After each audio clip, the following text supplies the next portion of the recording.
what was the yield of the tomatoes that were obtained?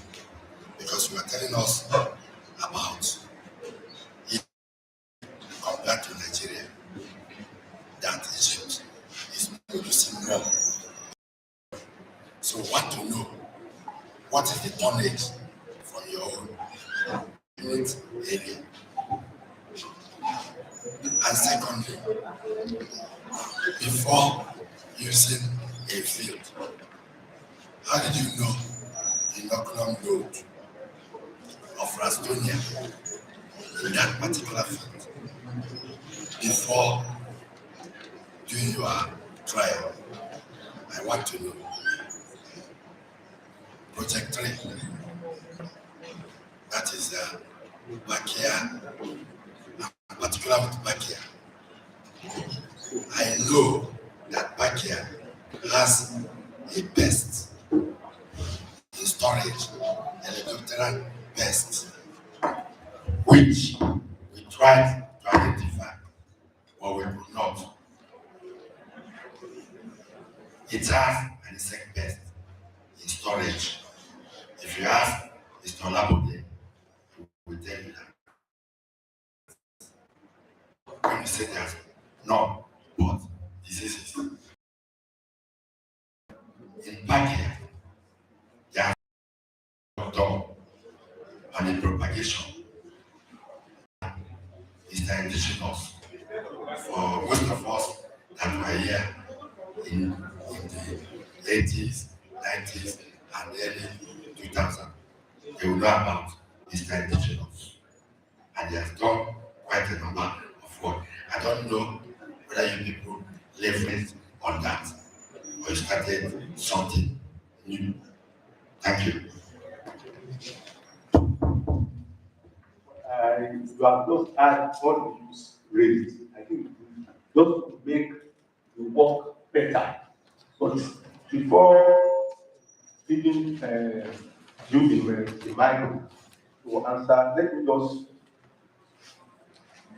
mention some things here, starting from what the ED raised concerning 55% success, we get 5% success from Patram and Tarim, 55% success from 900 seedlings. What's the number? Is it 500? I think that's very low. That's very low. It should be around 80 or 90. The variety also not mentioned. The variety not mentioned, the 900 was body. What variety? What variety? Well, let me just allow you to answer before I land up concerning the three projects. Well, there are still some people, but we just allow only one that have raised some issue through our Zoom MC. Just one. If it can be approved. Just read it. Okay, there's another question from Idris Bala to Dr. Priest.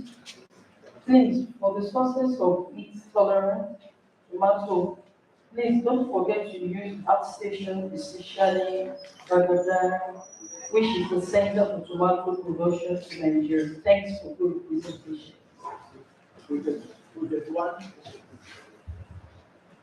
We use only one variety, only one resource.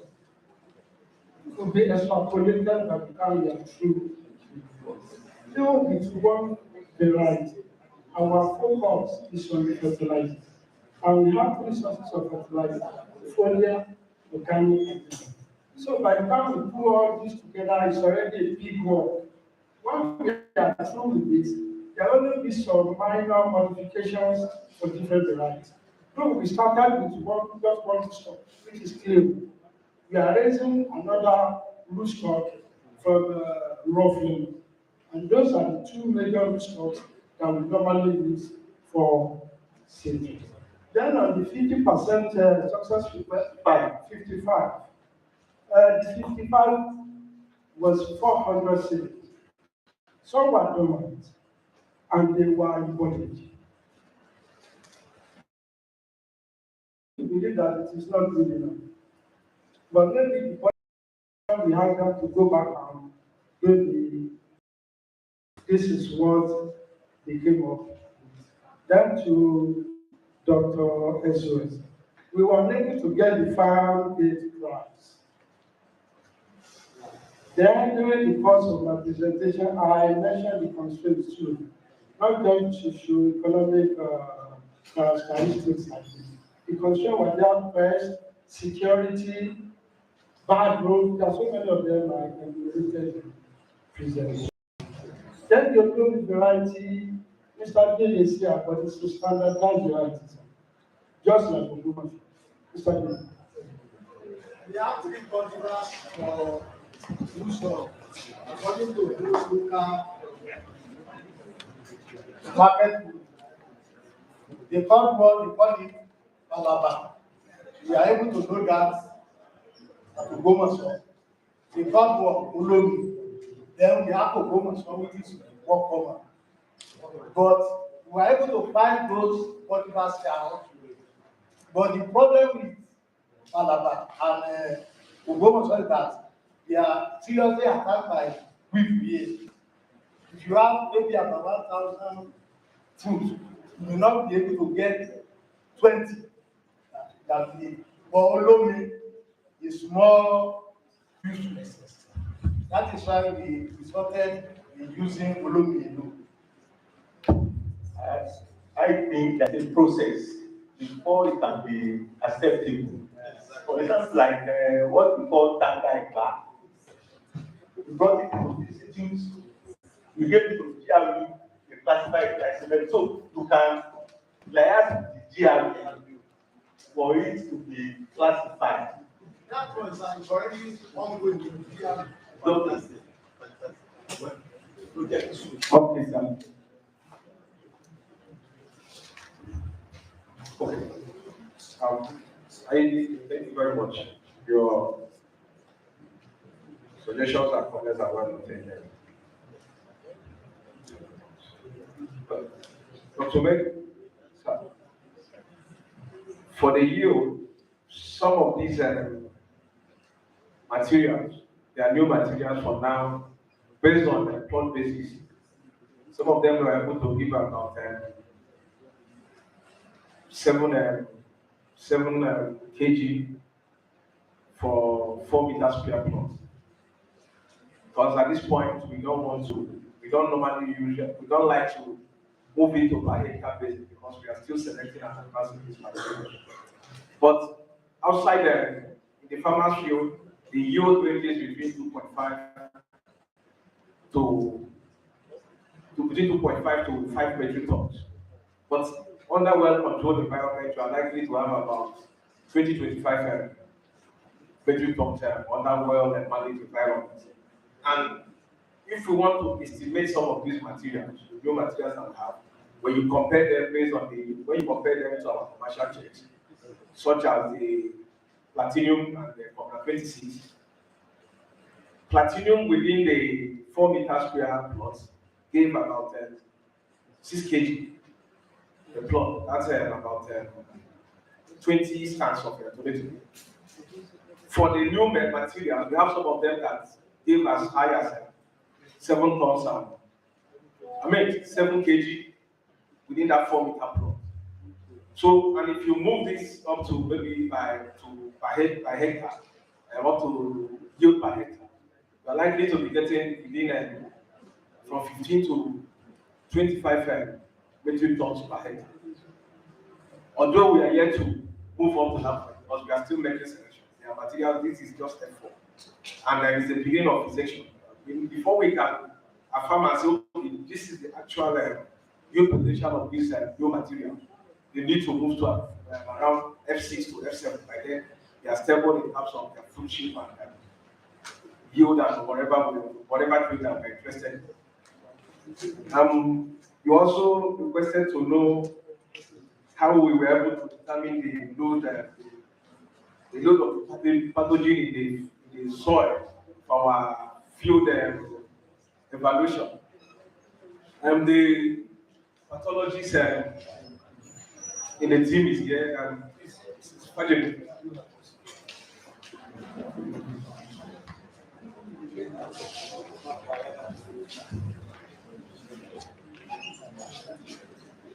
Thank you. Soil samples were collected before transplanting, and we collected from different locations, randomly sample randomly on the field, and the soil sample were boxed, and then it was analyzed for the load, following the standard microbial procedures before and after the experiment. Thank you, sir.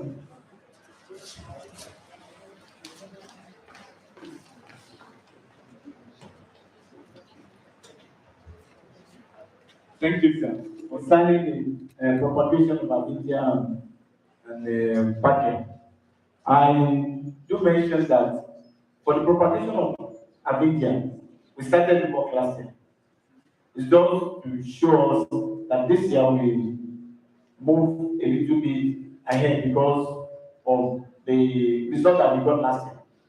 For Abidjan, we said we're able to stay for 4 weeks, even though we go through the trade. But after taking them to the nursery, after about 2 weeks, they died off. So this year we're now trying to increase the number of weeks that the tree will remain on the tree. That's why we increase it to 7 and 8 weeks before taking them to the nursery. But as for Pakia, all we have done is to collect all the ones that we have from the nation, and we are just growing them. For now, we have done the seed for the seed characterization, and then we are now going to the seedling characterization, which is already on. And we have invited the molecular people to come and collect their own sample for the work on the packet.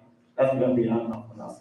Then concerning the storage pest of the packet, for us, it was just as if when they told us that Pakia was not having any problem on the field until we were able to plant them here, that we knew that they have fungal disease, and that's why we have to continue with them.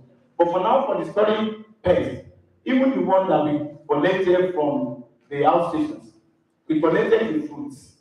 If we allow the fruit to stay for some time, we have observed that definitely they have pest. But we are here to continue the work on pest. We are majorly focusing now on the propagation. I believe after that we must have achieved that we go ahead with the rest of the work. And concerning the literature review, we did some. We did with Mr. Laboni. Mr. Laboni is part of the team.